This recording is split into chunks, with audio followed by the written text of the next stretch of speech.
Bismillahirrahmanirrahim. I am Mohammad Imran and you are watching my YouTube channel MathStats. Today our topic which in fact it's a theorem which we have to prove. तो statement की तरफ जाते हैं तो हमारे पास है statement दी हुई है कि let x vector is normally distributed with p number of variable with mean vector mu vector and variance covariance matrix is sigma matrix. यानी x जो है multivariate normal distribution x vector है जो कि नॉर्मली डिस्ट्रीब्यूटेड है, उसका mean vector mu vector और variance को वेरियंस मैट्रिक्स जो है वो सिग्मा मैट्रिक्स है. तो y एक लीनियर ट्रांसफॉर्मेशन है, x को y में ट्रांसफॉर्म किया गया है by using a linear transformation which is given that y vector is equal to a x vector plus b vector. उसमें कंडीशन दी हुई है कि a का जो ऑर्डर है वो m क्रॉस p है. a is not a square matrix, तो इसका मतलब यह है कि a का इन्वर्स एग्जिस्ट नहीं करता, स्क्वायर मैट्रिक्स नहीं है, m क्रॉस p है. और ये भी है कि m is less than p. अलबत्ता ये है कि a का रैंक फुल रैंक है, यानी ज़ाहिर इसमें m रोज़ हैं तो m नंबर ऑफ़ रोज़ में तो इसका अगर फुल रैंक होगा तो m होना चाहिए, तो rank of a is equal to m. इस कंडीशन के तहत तो प्रूव ये करना है कि y वेक्टर जो होगा जो लिनियरली ट्रांसफॉर्म किया गया x को y में, y का भी डिस्ट्रीब्यूशन नॉर्मल डिस्ट्रीब्यूशन होगा, उसके अंदर नंबर ऑफ वेरिएबल होंगे m नंबर ऑफ वेरिएबल और उसका मीन वेक्टर होगा a mu vector plus b vector. ये मीन है, y का मीन है, मीन वेक्टर है, और ये y का वेरिएंस कोवेरिएंस मैट्रिक्स है.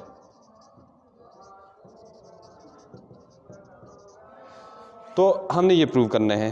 प्रूफ की तरफ जाते हैं.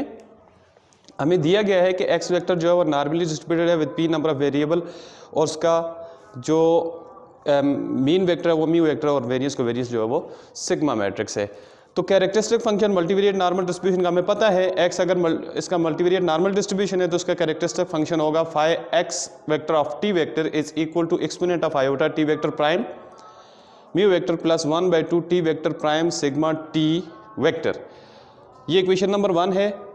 तो हमें ये भी ट्रांसफॉर्मेशन भी दी हुई है, ट्रांसफॉर्मेशन को हमने लिख लिया y vector is equal to m u vector plus b vector. तो इस तरह characteristic function of y vector by definition हम लिखते हैं जब किसी भी को किसी भी वेरिएबल का कैरेक्टरिस्टिक फंक्शन हम यू लिखते हैं. फर्ज करें हमारा x वेरिएबल है तो हम यू लिखते हैं phi x vector of t vector is equal to expected value of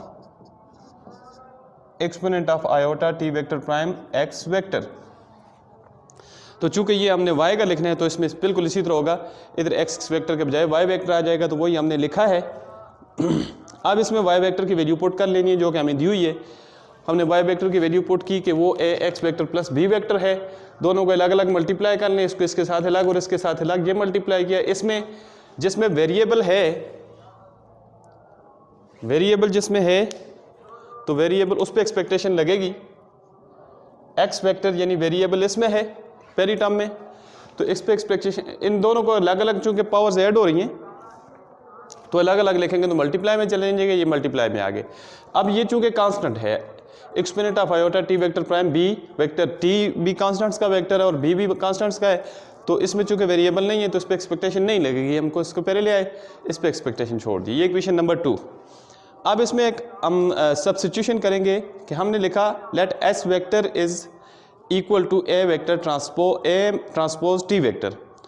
चूँकि s ट्रांसपोज भी चाहिए तो s ट्रांसपोज भी कर लेते हैं, इस तरफ ट्रांसपोज लें, दोनों तरफ ट्रांसपोज लिया तो हमारे पास इधर s वेक्टर ट्रांसपोज आ जाएगा, उधर ट्रांसपोज के रूल के तहत ऑर्डर चेंज हो जाता है तो t वेक्टर पहले आ जाएगा, इसका ट्रांसपोज हो जाएगा और a मैट्रिक्स बाद में चला जाएगा. इसका ट्रांसपोज था तो एक बार और हुआ तो वो मतलब ट्रांसपोज ख़त्म हो जाएगा. जैसे हम लिखते हैं a b whole transpose is equal to b transpose a transpose, तो उसके तहत ये हमारे पास एस वेक्टर ट्रांसपोज की वैल्यू भी आ गई.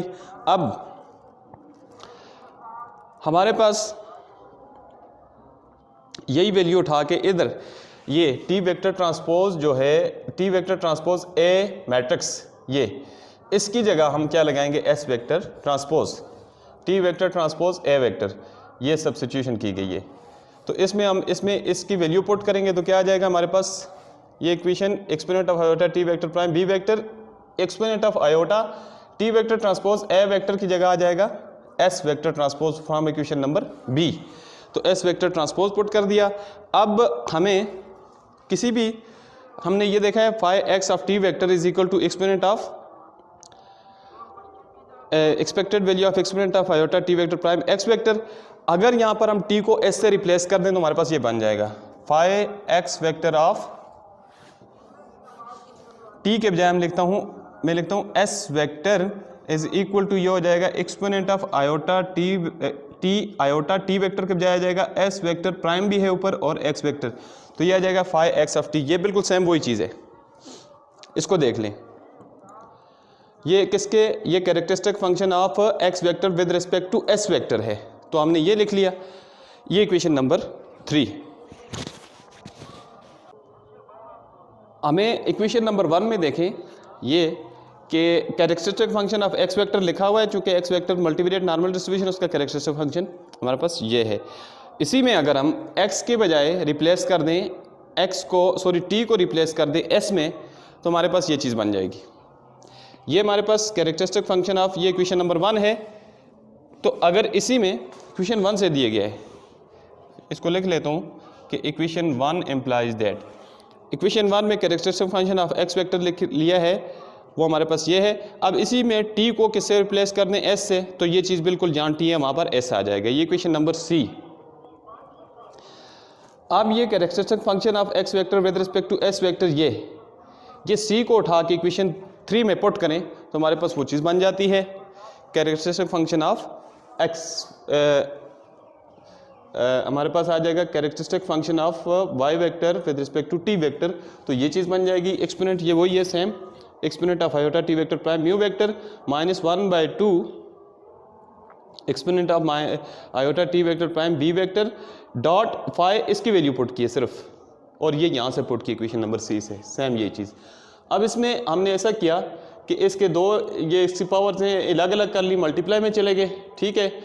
और इसके बाद हमने एस वेक्टर, ये हमारे पास है एस वेक्टर की वैल्यू ये है ए वेक्टर ट्रांसपोज टी वेक्टर, और एस वेक्टर प्राइम की वैल्यू है टी वेक्टर ट्रांसपोज ए।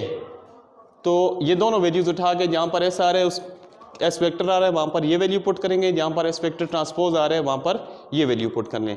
तो यही वैल्यूज़ हमने इधर ये देखें, ये हमारे पास आ रहा है एस वेक्टर ट्रांसपोज और एस वेक्टर, ये वैल्यूज़ पुट की हमने। उसके बाद